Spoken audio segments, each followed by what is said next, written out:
Hello, അസ്സലാമലൈക്കും. അപ്പൊ നമ്മുടെ പുതിയൊരു വീഡിയോയിലേക്ക് എല്ലാവർക്കും സ്വാഗതം ട്ടാ. അപ്പൊ ഞാൻ ഇന്നിവിടെ വന്നിരിക്കുന്നത് അവിയലിന്റെ റെസിപ്പി ആയിട്ടാണ് ട്ടാ. അപ്പൊ അവിയലിലേക്ക് വേണ്ട സാധനങ്ങള്, അവിയലിലേക്ക് വേണ്ട പച്ചക്കറികള് എന്തൊക്കെയാണെന്ന് എല്ലാവർക്കും അറിയാലോ. അപ്പൊ അതൊക്കെ തന്നെ. നമ്മളിവിടെ എടുത്തിരിക്കുന്നത് ക്യാരറ്റ്, മുരിങ്ങക്കായ, ബീൻസ്, ഉരുളൻകിഴങ്ങ്, പടവലങ്ങ, കായ, അങ്ങനെ ഓൾമോസ്റ്റ് ഒട്ടുമിക്ക പച്ചക്കറികളും എടുത്തിട്ടുണ്ട്. ഉള്ളതൊക്കെ എടുത്തിട്ടുണ്ട്. ചേന അതൊക്കെ എടുത്തിട്ടുണ്ട് ട്ടാ. അപ്പൊ അതൊക്കെ ഒന്ന് നന്നായിട്ട് കഴുകി വാറ്റിങ്ങാനിട്ട് നമ്മുടെ അവിയല് വെക്കണ പാത്രത്തിലേക്ക് വെള്ളം ഊറ്റിങ്ങാനിട്ട് ഇട്ടുകൊണ്ടിരിക്കണം കേട്ടാ. അപ്പോൾ നന്നായിട്ട് വാഷ് ചെയ്തതിന് ശേഷമാണ് കേട്ടാ ഇപ്പം അതിന് പാത്രത്തിലേക്ക് മാറ്റിക്കൊണ്ടിരിക്കുന്നത്.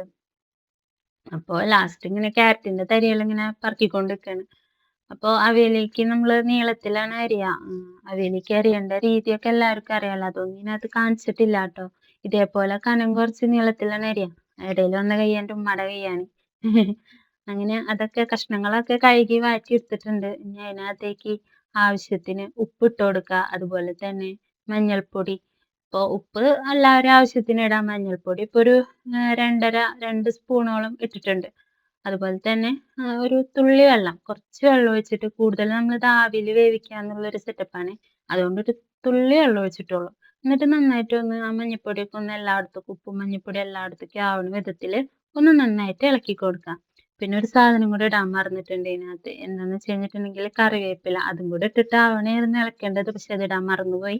അപ്പം അതും ഇപ്പം ദേ ഇതിൻ്റെ കൂട്ടത്തിൽ ഇടുന്നുണ്ട് കേട്ടോ. അപ്പം അതും കൂടെ ഇട്ടുങ്ങാനിട്ട് ഒന്നും കൂടെ ഒന്ന് ജസ്റ്റ് ഒന്ന് ഇളക്കി കൊടുക്കുന്നുണ്ട്.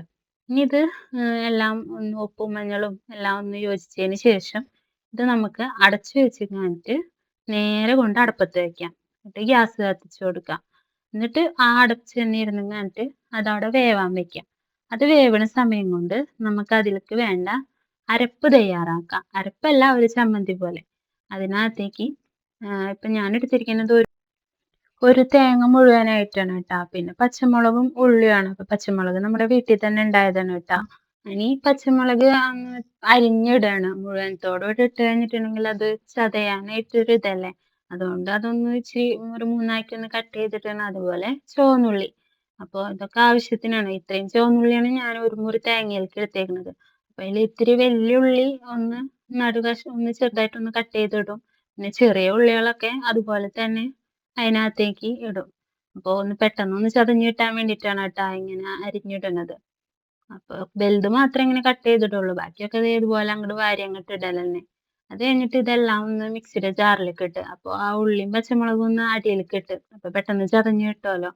അങ്ങനെ ഇതെല്ലാം അതിനകത്തേക്ക് ഇട്ട് ഇനി ഇതിലേക്ക് നമുക്ക് പൊടികൾ ഇടാനുണ്ട്. പൊടികളും ഇടാനുണ്ട്, ഉപ്പും ഇടാനുണ്ട്. പൊടികൾ എന്ന് പറഞ്ഞു കഴിഞ്ഞാൽ അത്ര പൊടികളൊന്നും ഇല്ല കേട്ടോ.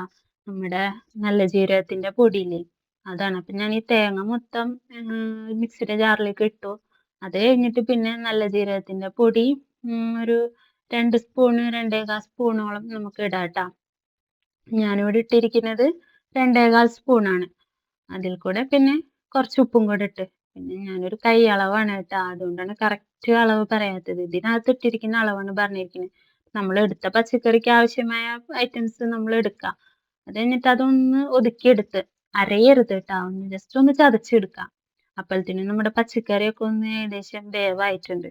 അപ്പോൾ വേവായപ്പോൾ നമ്മൾ ഈ ചതച്ചെടുത്ത തേങ്ങ അതിനകത്തേക്ക് ഇട്ട് കൊടുക്കണം. അപ്പം നമ്മൾ പഴുത്ത പച്ചമുളകായിരുന്നല്ലോ അതിനകത്ത് ഇട്ടിട്ടുണ്ടായിരുന്നത്. അപ്പം അതുകൊണ്ടാണ് ആ ചമ്മന്തി അങ്ങനെ ചുവന്നിരിക്കുന്നത് കേട്ടോ. അല്ലാണ്ട് വേറെ ഒന്നുമല്ല, മുളകിൻ്റെ കളറാണത്. അപ്പോൾ ഇനി ഈ ചമ്മന്തി മൊത്തം ഇതിനകത്തേക്ക് ഇട്ട് കൊടുത്തിട്ട് ഒന്ന് മിക്സ് ചെയ്തെടുക്കാം. ഒന്ന് എല്ലാം കൂടെ ഒന്ന് ഇളക്കി യോജിപ്പിച്ചെടുക്കാം. അപ്പം ഞാൻ മിക്സിയുടെ ഉള്ളിൽ നിന്ന് മാക്സിമം ഇങ്ങോട്ട് എടുക്കുന്നുണ്ട്. അതിൽ തരി ഇതൊക്കെ ഒന്നുമില്ലാണ്ട് മിക്സി വെടുപ്പാക്കി അതിനകത്തേക്ക് ഇട്ടിട്ടുണ്ട്. ഇനി ഇതൊക്കെ ഒന്ന് ഇളക്കിയെടുക്കുകയാണ്. പച്ചക്കറി അപ്പോൾ ഏകദേശം നന്നായിട്ട് വെന്തിട്ടുണ്ടായിരുന്നു. ഉടഞ്ഞിട്ടുണ്ടായിരുന്നില്ല, വെന്തിട്ടുണ്ടായിരുന്നു.